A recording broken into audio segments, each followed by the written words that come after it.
ஒரு ஸ்பைசியான பாயில்டு எக்கில் இப்படி சாப்பிட்டு பாருங்கள், கண்டிப்பாக நல்லாயிருக்கும்.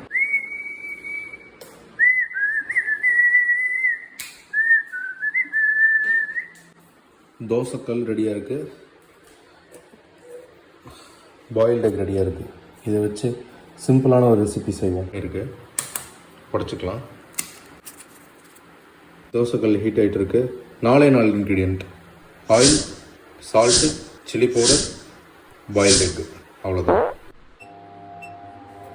ஆயில் விட்டுருக்கேன். இப்போ இந்த ஆயில்லையே சால்ட் கொஞ்சமாக போட்டுக்கலாம். திறந்துருக்கவே தேவையில்லை. இங்கே இருக்குது சில்லி பவுடர். இதில் என்னென்னா ஒரு முக்கியமான ஒரு டாஸ்க் இருக்குது. என்னென்னா இந்த சில்லி பவுடரை போட்டு உடனே அந்த பாயில்டு எக் போட்டுடணும். இல்லைன்னா இது சில்லி பவுடர் கரிஞ்சிருச்சுன்னா அந்த ஸ்மெல்லு வர ஆரம்பிச்சிடும். ஸோ போட்டு அடுத்த செகண்ட்லேயே எக்கை திருப்பி போட்டுருங்க. ஸோ நல்லா கொஞ்சம் ஹார்ட்லி ஒரு 2 minutes.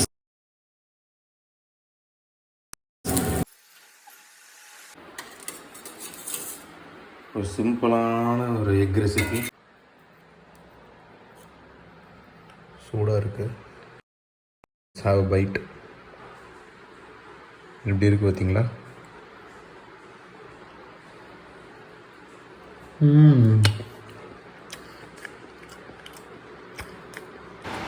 அருமைடா.